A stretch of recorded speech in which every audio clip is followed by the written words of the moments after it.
Hey guys, welcome to this week's episode of Performance Anxiety.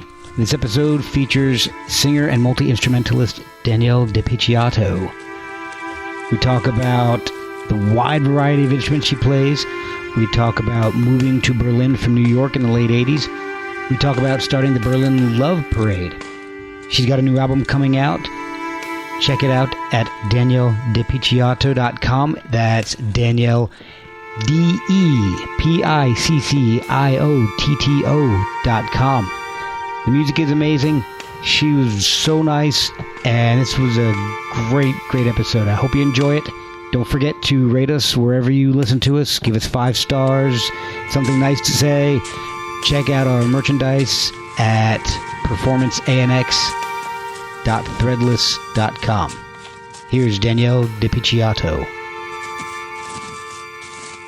This is Danielle de Picciotto on performance anxiety, something which I know very well.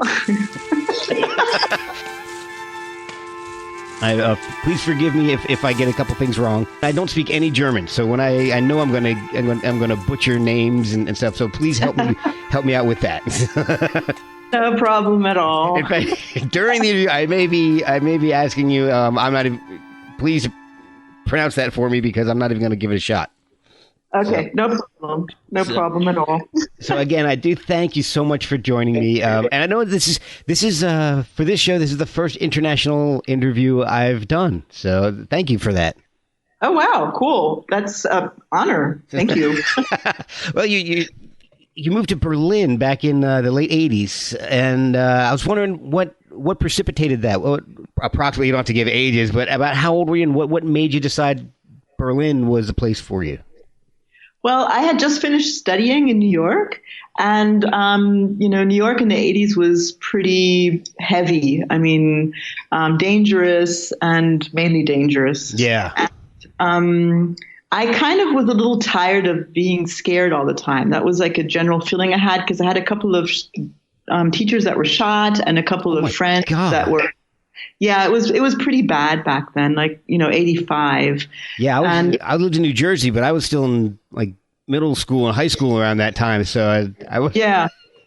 You know what it was like. Yeah, I remember hearing about things, but I was in Central Jersey, about an hour out of New York and an hour out of Philly, and so I wouldn't go into New York all the time, so I didn't get to experience it. So but wow, right. Teachers getting shot. It was heavy. I lived downtown in the Lower East Side, and it was just really heavy. Cab drivers wouldn't take you there after dark and stuff like that. Wow. So in any case, I was like, I was kind of invited to come to Germany, and I went to visit a friend in Berlin, and it kind of blew my mind because it was really cheap. I mean, New York was pretty expensive already back then. Right. Berlin was like so cheap. It was just incredible. I got an apartment for 30 marks, which was about $15. Oh my God. I know, like 3-bedroom apartment. And exactly that's what I thought. I was like, oh my God. Wow. And it wasn't dangerous at all. There was like no danger. There was, you could walk around anytime, day or night, and as a woman, and you didn't have to be scared of anything. So that was the second thing. And the third thing was that it was as creative as New York, because, Berlin was an island back then. And so either you hated it or you loved it because it was surrounded by a wall. Right. And and so I loved it. And all the people that were there were either artists or people that were, didn't want to go to the army, guys, because you didn't have to go to the army if you were in Berlin. So I just fell in love with it immediately. And by chance, I got the possibility of moving into this huge loft for $15. And so I said, okay, I'm staying. Who wouldn't, though, at that point? My gosh. It was incredible. That's amazing. And so you're actually from Tacoma, Washington, and was your family military? Yes, my father was an oral surgeon in the Army. Oh wow, that's pretty wild. So you moved around a lot then, I would imagine. Absolutely. I was in Tacoma, I think, for 3 months before my father was, he had transferred to Denver. So I have never really lived in my hometown, and we just moved around until we ended up in New York. So. And was your family musical? Not really. I mean, I learned. Well, I learned piano pretty early on and violin pretty early on. It was funny, you know, I did a lot of violin and piano playing when I was small, but I actually only started doing music really when I came to Berlin because of kind of like a mistaken identity. Somebody asked me to sing in their band because they thought I was somebody else. Oh, really? Yes. That's crazy. Yeah. And I always liked singing and I always liked music, but I was pretty shy back then. And so they said, do you want to sing in our band? And I was like, okay. And then I only asked them like, you know, a year later, why did you ask me? And they said, well, because you sang on that one record. And I was like, that wasn't me. So it was a surprising start for everybody, apparently. Yes. that is the best story of from anybody of how they got into music. That is so awesome. Yeah. I never really planned on it because I was incredibly shy. I had terrible stage fright for a very long time. So I never thought that I would ever do music on stage. But because of this band, they were really easy on me, and it was a kind of hip hop crossover band, and there were a lot of guys there, and I could kind of hide behind them at the beginning, and then the more courageous I got, the more I would go up front, and at the end effect, I was like the lead singer. So It was a good learning process. That is crazy. Now you play a few instruments here, and I was in studying a little bit here. I found that you play. So you played the piano, you played some violin, but you also play the auto harp and the hurdy-gurdy. Yep. Yes. I've always been fascinated by the hurdy-gurdy. How do you get into just playing a hurdy-gurdy? Because that thing seems pretty imposing to me. Yes. Well, I mean, I've always loved odd sounding instruments, and a lot of them come from the Eastern European countries. So when I started touring with my Now project, we played a lot in Eastern European country, and believe it or not, there's this old hurdy-gurdy player in Prague who plays on the streets, and I had never heard of a hurdy-gurdy before. And when I was walking around Prague and I heard this sound, I was like, what is that? And so I kind of followed it like the Pied Piper, and I came, it was really like in this old city and these old walls hearing this odd sound. So I followed the sound until I found the person that was making it. It was a really, really old man. He must have been in his 80s playing the instrument. And it was so incredibly beautiful. I just listened to it for, I don't know, until he left. And I was like, I have to play that instrument. And they're really, really expensive. They're like a real hurdy-gurdy costs around 4,000 or 5,000 euros. And I was like, well, that's impossible. And so it was kind of a dream until my husband actually gave me one for my birthday, which he had found in Poland for a very, very much cheaper. Like it wasn't expensive. It was like a cheap hurdy-gurdy. And I could start playing it. And I just love it. I mean, the sound is just incredible. When you play it, it's like you're being transferred in a different time. You suddenly feel like you're in the Middle Ages or something. Yeah, and that's exactly what the sound is. And that story, I can almost picture that like a movie. Yes, that's what it felt like. You rarely have something like that happen to you, that you hear something and you're like, what is that? Yeah, exactly. And then just following it through some streets. I picture it as like it's foggy out. The streets are almost completely empty. And then it's just you listening to this sound, trying to find this old man playing this weird instrument you've never seen before. That is such a movie. Yes. It was really magical. And then that hurdy-gurdy, it's kind of magical all throughout my life, because then the hurdy-gurdy that my husband gave me fell apart because it was so cheap at one point. I was like, oh God, what do I do now? Because I've integrated it in my songs, and I just still cannot afford buying an instrument for 5,000 euros. And then I was playing this show in Austria, and this kind of, this, I guess, fan, or he's a friend in the meantime who came to all our shows, came up after the show and said, I have a present for you. And he gave me hurdy-gurdy. And I was like, what? Wow. And he said, yeah, I've had this in my basement for ages and I don't know what to do with it. And I saw you playing it last time. I thought maybe you can use it. So it was like just when my old one fell apart, I magically got a new one. So I thought, okay, I'm supposed to play this instrument. That's amazing. Yes. It's absolutely a magical instrument. Yes, totally. Totally. So, all right. So obviously older medieval type of music is an influence based just on the instruments that you play. What else has influenced the music? You know, going back to a kid, what were you listening to that's had an effect on you? Well, my first love was Morricone. Yeah, because my first favorite movie was The Good, the Bad, the Ugly. Yeah. And that kind of, I think, influenced my whole life. Oh, okay. So that's kind of always been the sound in a way that I'm looking for. Another person that really influenced me, not back then, but in the last years, was Scott Walker and the stuff that he did. Yeah, he just recently passed away. Yeah. That was terrible. Yes, I know. Oh, that was man. very sad. But his music and Morricone, and I don't know if you've heard of the composer Arvo Pärt. He's like an Eastern European composer. I think he's from, I'm not quite sure, maybe Russia or I don't know. Okay, no, he lives in Berlin. He does kind of stuff like Ennio Morricone, except in the classical sector. So because I play violin and all that, those three composers are basically my masters. Oh, well, those are fit. I'm going to check out that composer because listening to your music and the other influences you've had, now I'm very, very curious. Yes.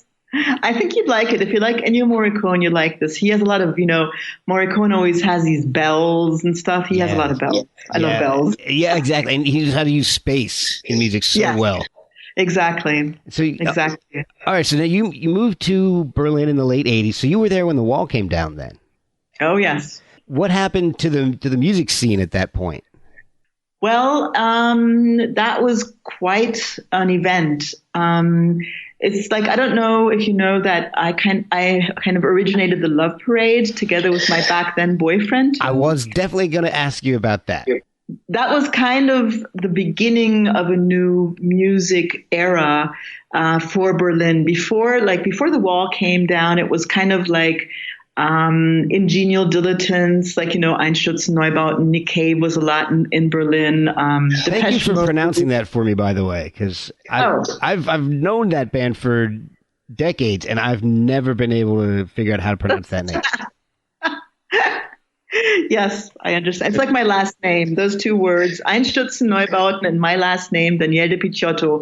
It's a tongue breaker. That's true. That's very true. We are fully aware of that.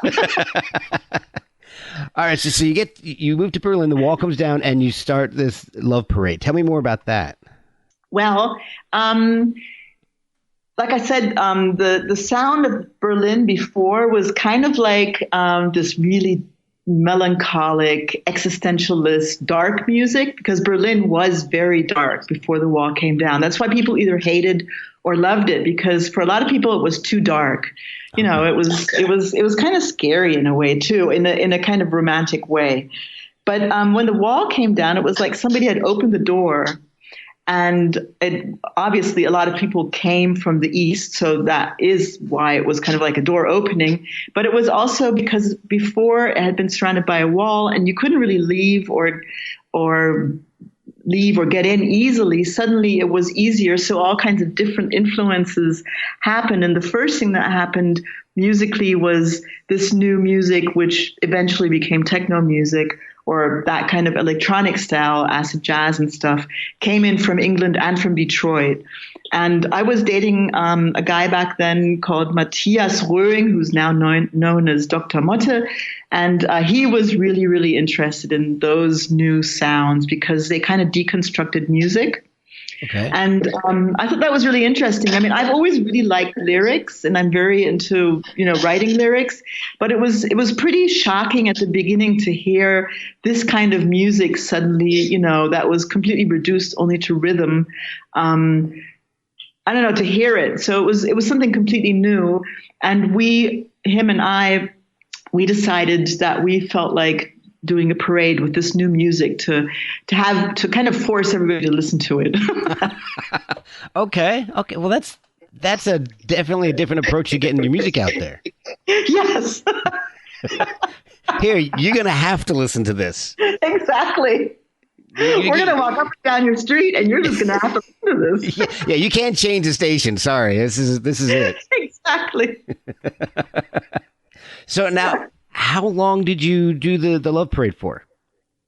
I stayed there for about the first 5 years, and then it became so big. Like there were at the beginning, the first Love Parade had 150 visitors or people participating, and then after 5 years, it was 1.5 million. What? And yes, it became very big. We didn't expect that. It just kind of, I guess it was just, a lucky thing that we just hit that time, sign of the times or something that everybody was open for. The zeitgeist. Yeah, it was crazy. German right there. Look, I used a little German. Yeah. You and I may have to end up doing a podcast parade or something where we just walking down people's streets throwing my podcast out there, because I would love to go from 150 listeners to 1.5 million in 5 years. Yeah. That would be amazing. It's kind of shocking. If I could do that with this show, I might actually be able to make a little money with it. Exactly. All right, so although you can't really make money with parades. We didn't make any money on it. Well, at least not in the 5 first years where I was part of it, because, you kind of just, what are you going to sell? People will come and walk. Yeah, that's true. Well, you're trying to get the music out there to begin with, and that, you're not charging people for it. You're just playing it. So, yeah. Well, yeah. So after a while, I guess they started, getting sponsoring and stuff like that. But that was after my time. At the beginning, we just did it because it was just an incredible feeling to be able to play your music on the street and have that many people walking and dancing to it. So that was pretty incredible. And it was kind of heralding a new era of music. That's kind of when this whole techno electronic music became a really strong part of the Berlin music scene. And it still kind of is. Yeah. I remember lots of friends of mine. I was in college in early to mid 90s, and I remember lots of my friends listening to bands like the ones that I can't pronounce, and I'm not going to even try because I don't want to insult them with it. But and it was funny because I didn't get into it at that point. I was more of a into the older Led Zeppelins, the Black Sabbaths, and the newer, heavier rock stuff coming out. Like a typical late teenage boy would be, aggressive stuff. And it's taken me several years to appreciate the music and start to understand what it was about and why it progressed and why it's broken down to what it is. And it's so much different than what I was listening to. And, it's been a very eye-opening for me because now I think back about some of the bands that I missed, and I probably could have seen some of them, stateside playing or gotten into a whole different type of music, and it's been very eye-opening for me to go back and listen to some of these bands. Yeah. Well, I think that there's always a time in one's life that one needs a certain kind of music. I've had the same thing. Like, for instance, when I started the Love Parade, I was really into techno music. In the meantime, I don't listen to it at all anymore.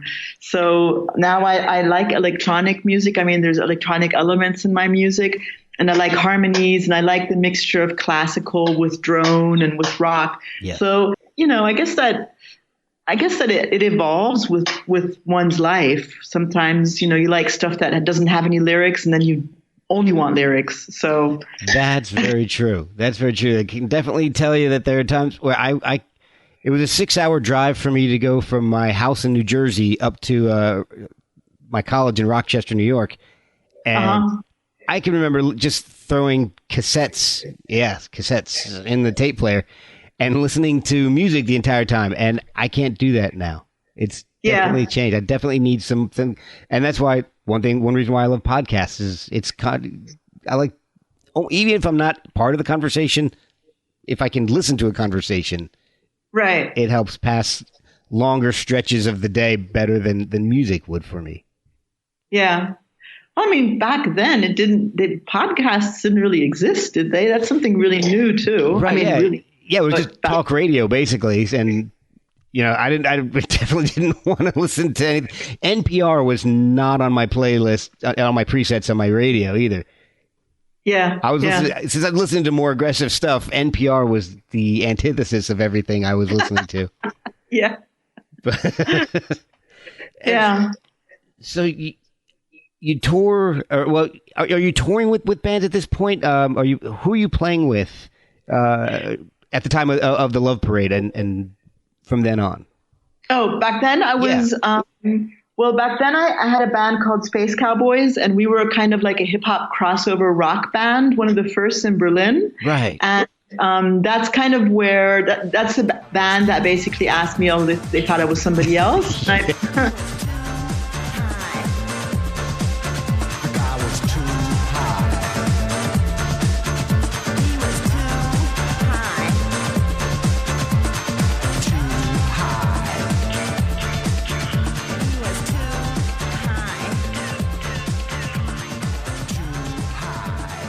I played with them until about mid-90s. And so I was kind of in the techno scene doing the Love Parade, but at the same time I was also in the rock and in the hip-hop scene because of my band. So I was kind of always like in all these different music scenes. Personally, I back then really liked trip-hop, like Portishead and Massive. Yes. That's one band I always did like. I always liked Portishead. I loved them. Yeah, I loved them. And so I kind of tried to integrate that in my hip hop band. So I did that until 95.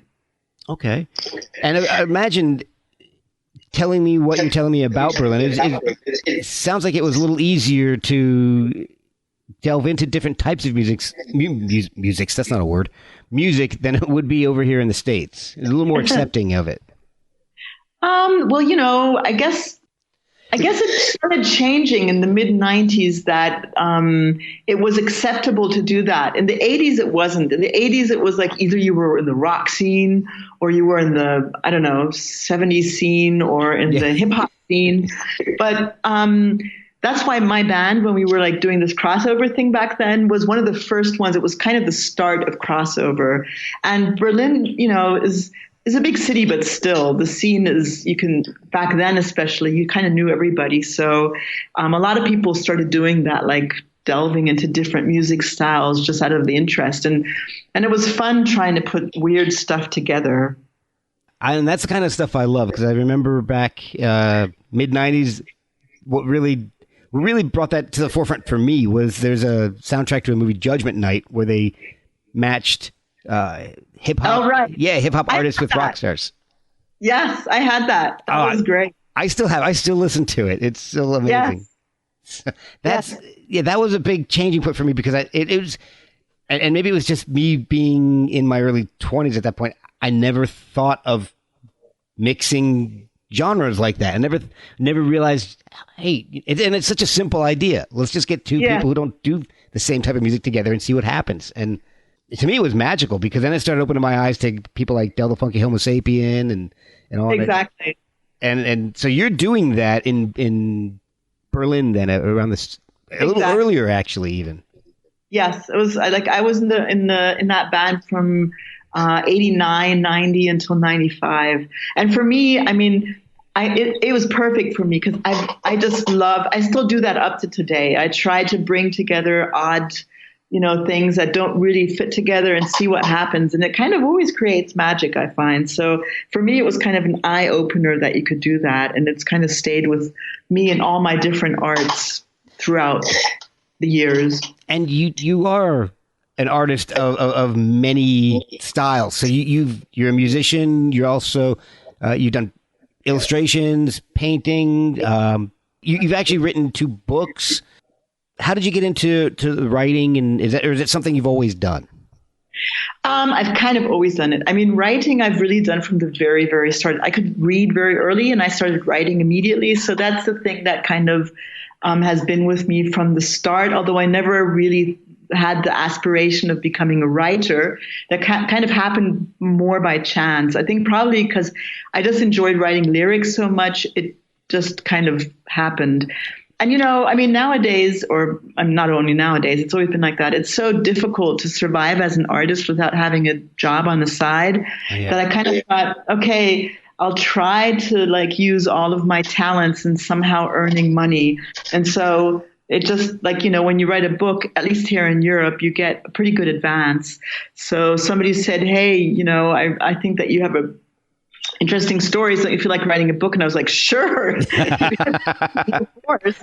And I did it, and I really enjoyed it. So then I kind of try and spend my time doing a little bit of all of these other things too, because I take time off of my music, and then I get this distance to my music, which kind of enriches it. So yeah, it's fun. I mean, I'm lucky in that way that I'm a little kind of successful in all the different areas. Well, I imagine it would make the albums that you create more accurate. It gives it a more accurate representation of what you're trying to get across, because you control the music, you control the images, you control the notes that are inside. You can form all that exactly how you want it. Exactly. So it's really 100% kind of depiction of what I'm trying to say in every kind of area. That's true. And, while I'm painting, for instance, I usually think about my music and I listen to the stuff that I've recorded. And then, so I'm really lucky in that way. But I mean, I have to say it's also because Berlin or Europe as such still has a lot of possibilities of, being able to live rents are just not as high. Okay. As soon as your rent isn't that high, you have more chances of living as an artist freely. So I have that luxury here in Berlin. That's true. Maybe I should move there. I was a photographer for years, and anybody who listens to this podcast on a regular basis gets tired of me saying that I used to be a photographer. So then, but 3 kids, insurance, it becomes, I've got to provide. And then when the money isn't there on a regular basis, you start to think, you know what, I should probably be a better parent, because my rent isn't, unfortunately, 30 euros. Right. Add a couple zeros to that, and it's a little closer to my monthly bills. So maybe I should try coming over to Berlin with my wife and my kids. So. Well, there's a lot of people coming to Berlin because of that, although the rents are not $30 anymore. A lot more. And they're saying it's going to become the most expensive city in Europe in 10 years. So people are kind of freaked out here. It's a global thing at the moment. So it's okay. So I can kind of survive off of my art. Is that why you and your husband decided to pack everything up and become nomadic? Yes. That's exactly why. My husband was born in Berlin, so he's a real Berliner, which is as rare as let's say, real New Yorker or, whatever. Right. And so he's been living here all his life. And, when gentrification really started happening here, which is nothing in comparison to New York or LA or stuff, but it started becoming noticeable in 2010. It was like, wait a minute. This is going to become a real problem, because the difference between, let's say, New York and Berlin is that the rents are really cheap here, but the salary is really low. So the rents are going up, but there's no way of really earning money here, because Berlin is still one of the, I guess, cheapest cities, or it's still broke in a way because of this whole reunification thing. Okay. So it's really, really hard to earn money. So we were like, what are we going to do if it's going to become so expensive and we still earn the same as before? And we thought, okay, let's go and just check out new places for a time. And that's been 9 years now. I'm going to say you haven't found a place yet? Not really. No, we kind of, we thought, okay, well, let's find a place that is like Berlin used to be, really cheap, really safe, lots of artists. And it's really difficult to find places like that. I can imagine. Yeah, it's very difficult. Now, where are you traveling? How far do you guys reach? Well, last year we did a tour through Australia. Oh, wow. And yeah, which was really great. And New Zealand, which was amazing. I mean, New Zealand's pretty great. And we found a place there actually called Dunedin. It's in the south of New Zealand, and it's kind of like Berlin in the 80s. It's really cheap. There's all kinds of crazy artists.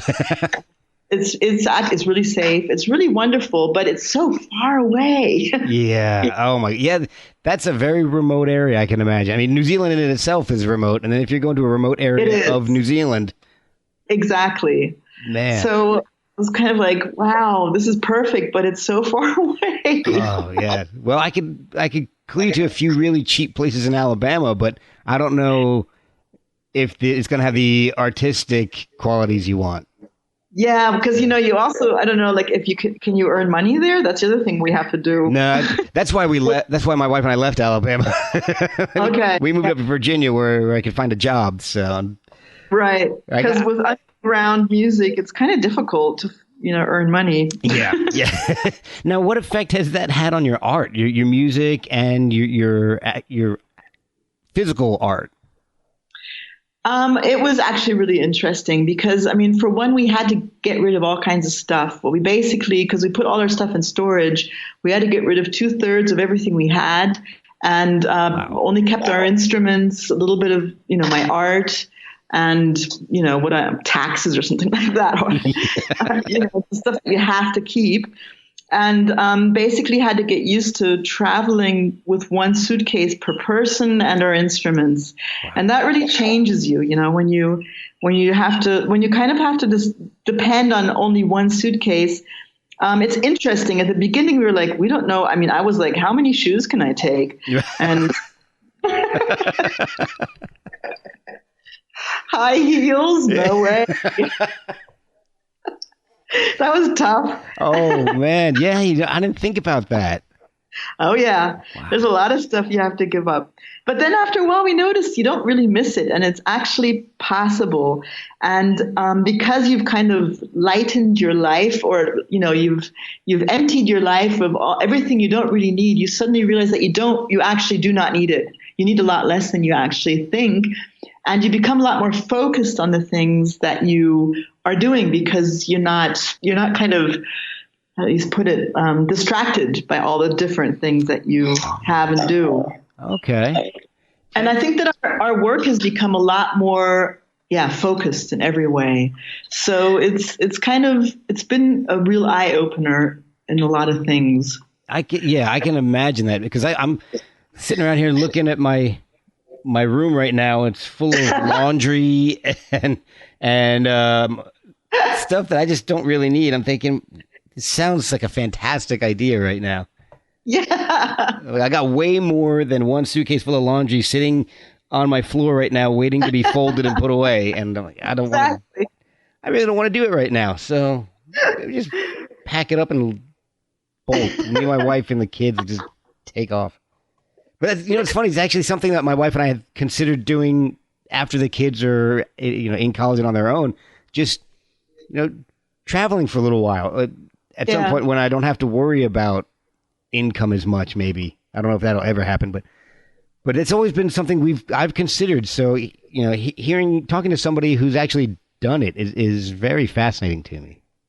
Yeah, it's really great. I mean, it kind of opens your eyes to all kinds of things. Like, for instance, because we're traveling and we're living either in art residency places or at friends' places, or we're touring with other bands, we basically also learned a completely different way of interacting with people because you're constantly interacting with people. And it's really interesting. It really, because you get a good insight into all kinds of different cultures and the way people manage their lives, and it kind of shows you that we all kind of have the same, hopes and fears and problems, and that we're not alone. That it's kind of like we're all dealing with the same things, and it's great. It really opens a lot of barriers in your mind. That's interesting. Yeah, it was, it's not easy. I mean, it's definitely not easy. You kind of like, if you don't have a place, We toured for years, but we always, of course, had our home that we would go back to. When you don't have that, a lot of other things also start. You also we had depressions because we were like, oh my God, are we ever going to find a home again? What have we done? Wow. Yeah. I didn't, that's a point I didn't even think about. Yeah. And if you don't have a place you can go back to, you really have to plan a long way ahead of time, because if something doesn't work out, okay, what are you going to do? You're going to have to go to a hotel, and that's really expensive. So it's a lot of work. Yeah, people aren't much for bartering nowadays. No. Hey, give me a room, and we'll sing in the lounge for you for a night. Exactly. That doesn't work so well. And we're not teenagers. If we were like 20, when I was 20, I didn't care if I had to sleep on a bench or something, or if but when you're our age, like, early 50s, it's different. Yeah. I know exactly what you're talking about. I get up out of my own bed and my back's creaking, and I can't imagine sleeping on a bench in my age. Exactly. Oh my gosh. And so in this period of you being a nomad, basically, you've put out you put out one solo album. Your second album is about to come out.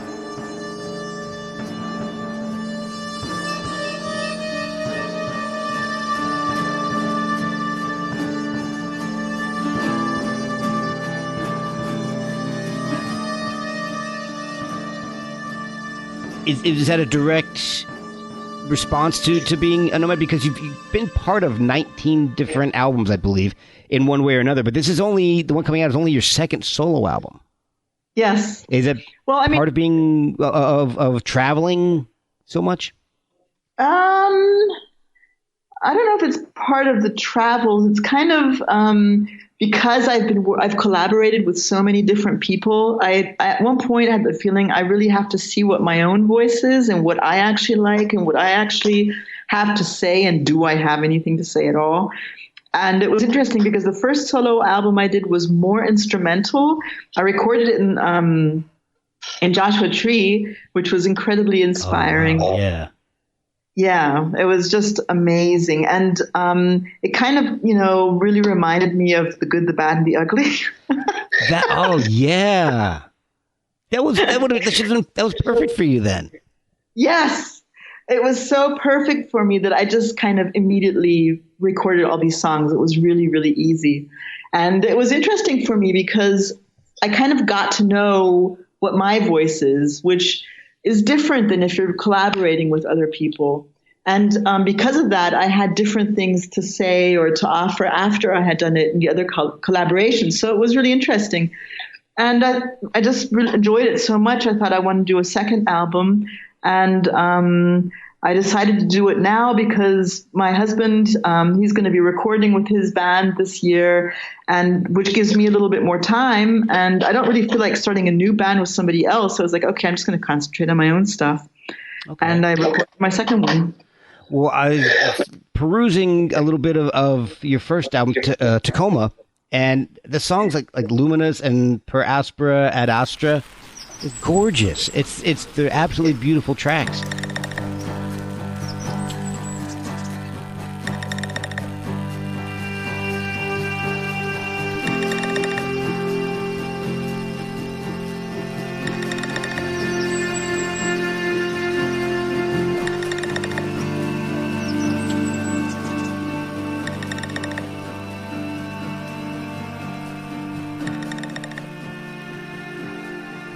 It's just, it's like, well, it's exactly what you're saying. It's kind of a mix of some electronic beats and all, but beautiful incorporation of the sounds of nature, the birds and rain and all kinds of stuff mixed into your songs on that album and on the new one. And it's, in fact, I think one song, is it the, blanking on the name of it right now. It's you even put in lions into it, if I remember correctly. Is it tigers, or it sounds like an enormous cat growling in the background? Which song? The Dark Butterfly, or? Yes, that's it. Dark Butterfly. Yes, exactly.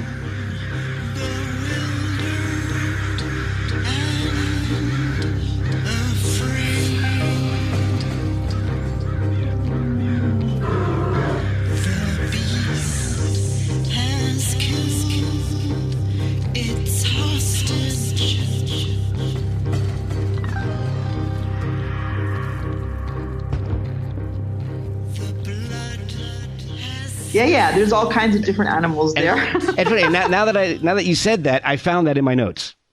Yes. I found that exact sentence in my notes. So, yes, it's dark.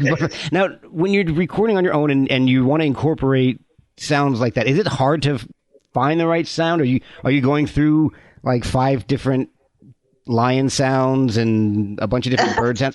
How is it? I know it sounds like a silly question, I guess, now that I said it out loud, but it's actually, honestly, I was thinking about that. Like, is one lion sound better than another? Is a bird, one type of bird better than, are you looking for a certain bird squawk, or how do you go through? Is it just, oh, hey, I heard that and that sounds great? Or are you actually combing through different sounds?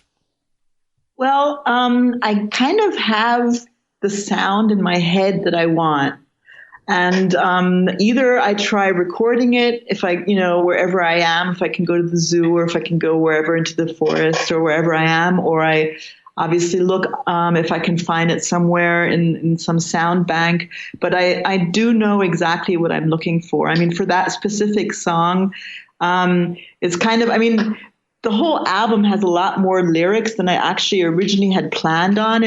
I surprised myself because, as I said, in comparison to the first one, which was more instrumental, this time I had the feeling somehow all these lyrics came out. And I think it's because while I was writing it, I was really dealing with the situation because, we're nomads, we travel all the time. So we kind of also get the feeling of what's happening in all these different countries, politically, socially, economically. That kind of, you were asking me if that being a nomad influenced my work.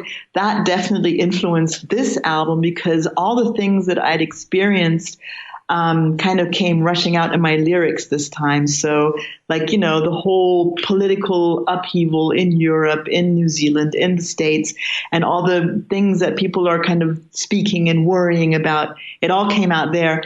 And that specific song, The Dark Butterfly, is kind of this feeling I had of how we're all flying in the dark, and especially our politicians, they're like so in the dark, like what's happening? And yeah, I had the feeling that, the whole world is kind of like, oh my God, what's happening? And that the animals are kind of also very worried. And I wanted a worried lion, to put it short. Well, it came through. You picked the right lion for sure. Yes. Now, on tracks like that, is it, you've got the sound in your head and you're creating the lyrics. Is it hard to match the vocals with the sounds of nature? Not really. And is that just because you have the idea in your head to begin with? Like, I want some rain in this track, and exactly. Okay. It's just it's all done very instinctively. I kind of work here wherever I am with my computer. I don't have a super expensive studio. I just have my little things I work with. So it's technically it's not like this big luxurious nerdy thing. And so I just try to create that sound best that I can with my voice, with my instruments, and with the samples that I record or find to create a certain kind of atmosphere. I'm always kind of like atmospheres are really important to me. Now, speaking of recording, now the first track, I'm going to butcher this. I know. Ed Arapueret. I'm butchering it, aren't I? That's okay. It's Latin, and I always forget how to spell it too. Yeah, it kind of means don't give up. Okay. That's kind of what I always tell myself, and I thought maybe it's a good first song to have. Like, let's not give up yet. Well, the chorus is absolutely beautiful.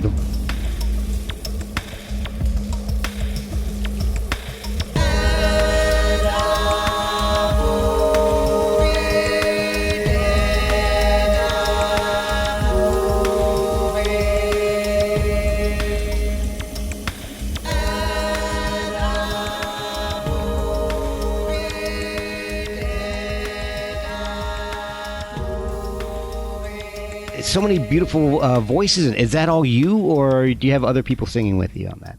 No, that's all me.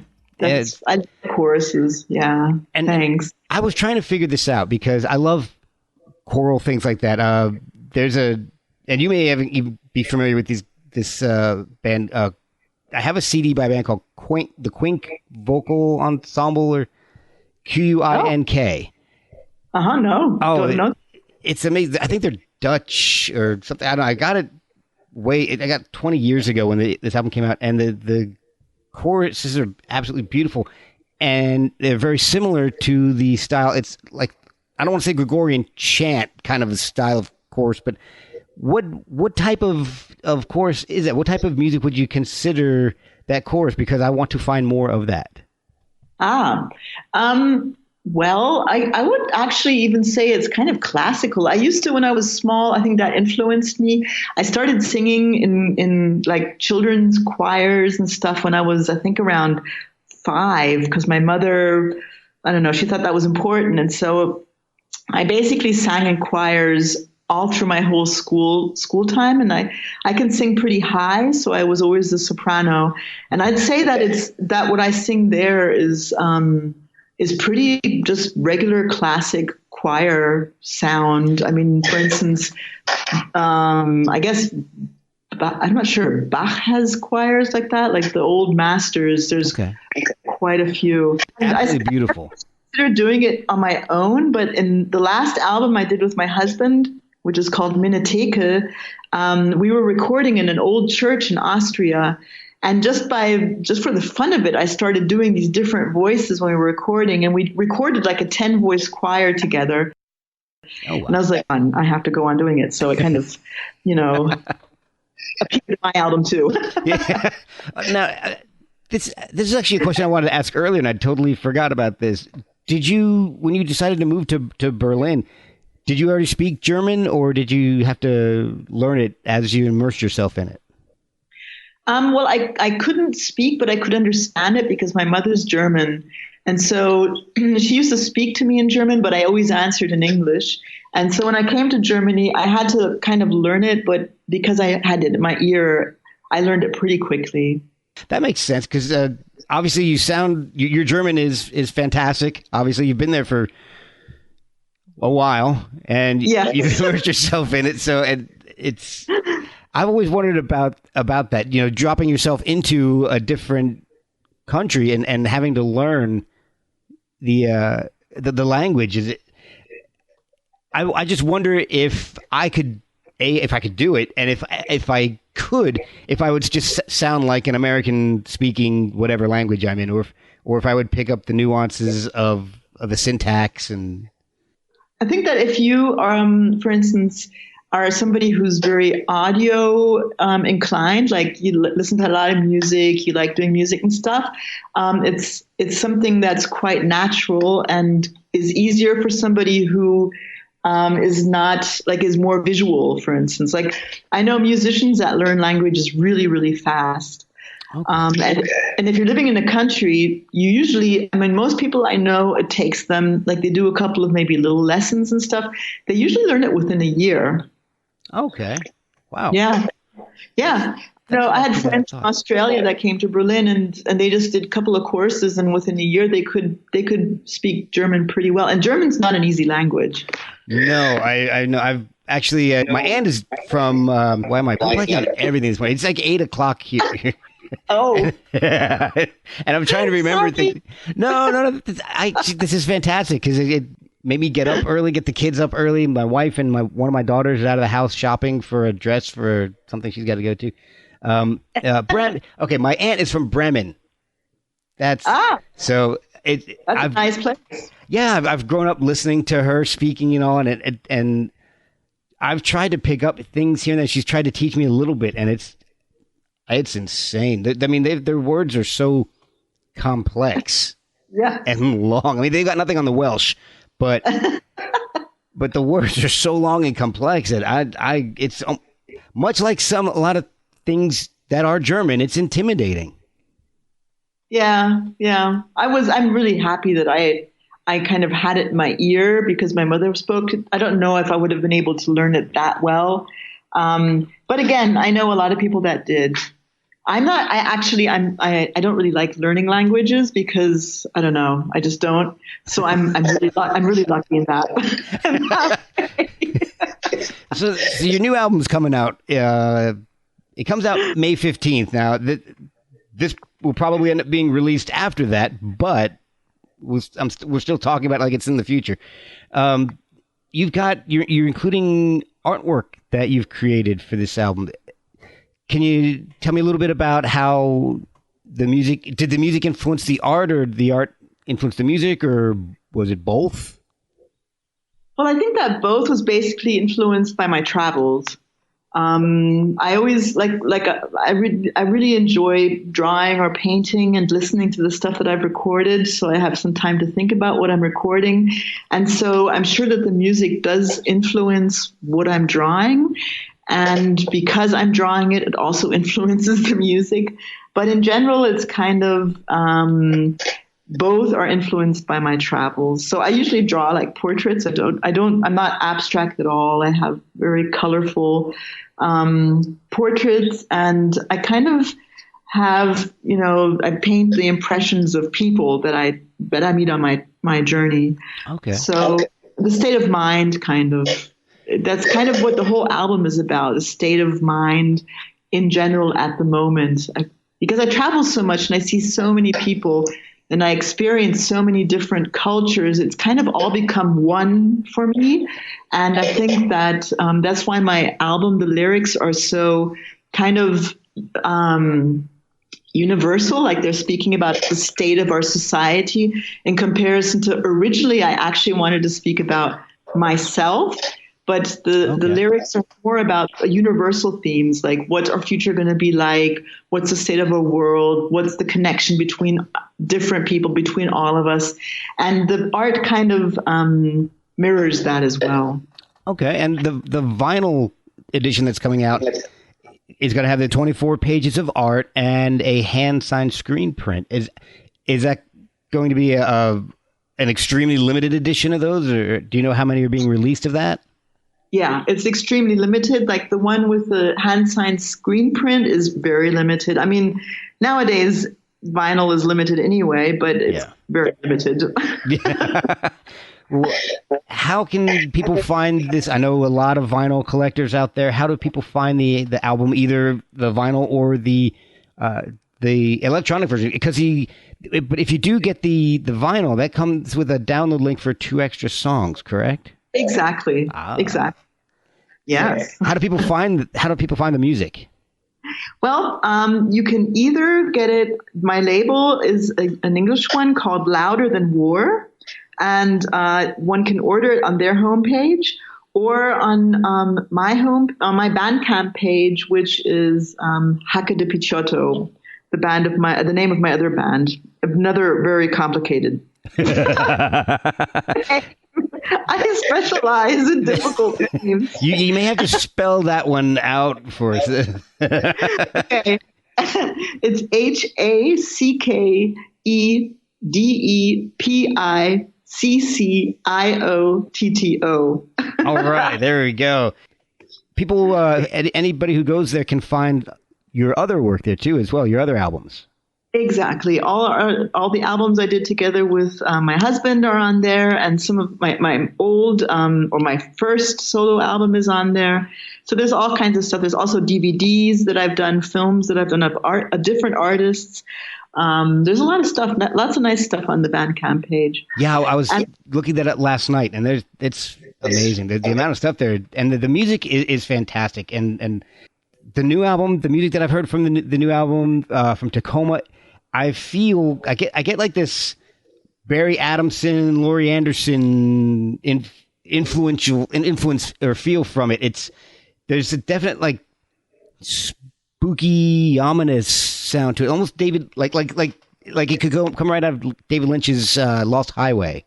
Oh, nice. That's a compliment. Thank you. I'm glad. You throw out David Lynch and you just never know. It's kind of like Germany or Berlin. You never know what the results are. People are going to love it or hate it. So right. Well, I love it. I love David Lynch. I'm really happy. Yes.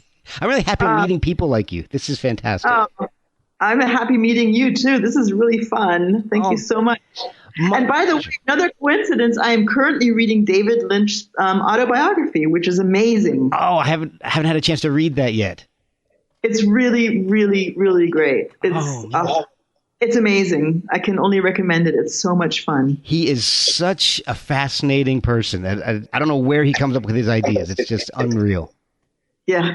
Yeah, so that's a compliment if you think that mine sounds like a David Lynch soundtrack. Wow. Yeah. Well, like I said, I definitely hear the Morricone influence, and I can hear, and I got into Barry Adamson. I think he was from Oingo Boingo or one of those bands, right? Uh-huh. And I never really got into him until I saw Lost Highway and got the soundtrack for it. Started listening.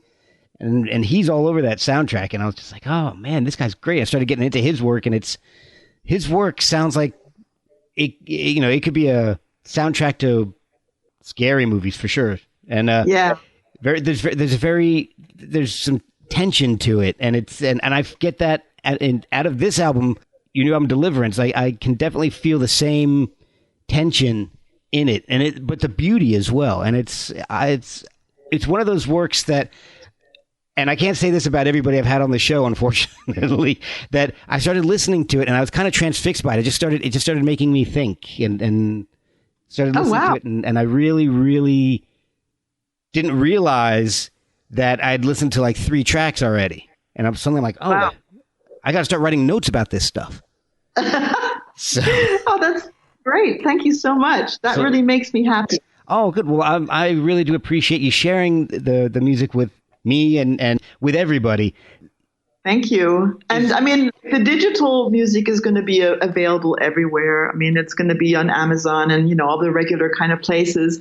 Although I do not do, what is that streaming thing? I don't Spotify. do that. Yeah, exactly. I don't do Spotify. Yeah, I've heard a lot of people backing away from that. Yeah. So, I don't think that. Yeah, I don't do it. Are there any social media accounts where people can follow you? Yes, absolutely. I have my artist page, same difficult name. Yeah. Which fortunately will be spelled out in the subject line of the podcast. Okay, cool. Oh, fantastic. That's great. That's really. And I have my artist page, and then also the page where my husband and I, the Hacke de Picciotto page, where you can see what we're doing.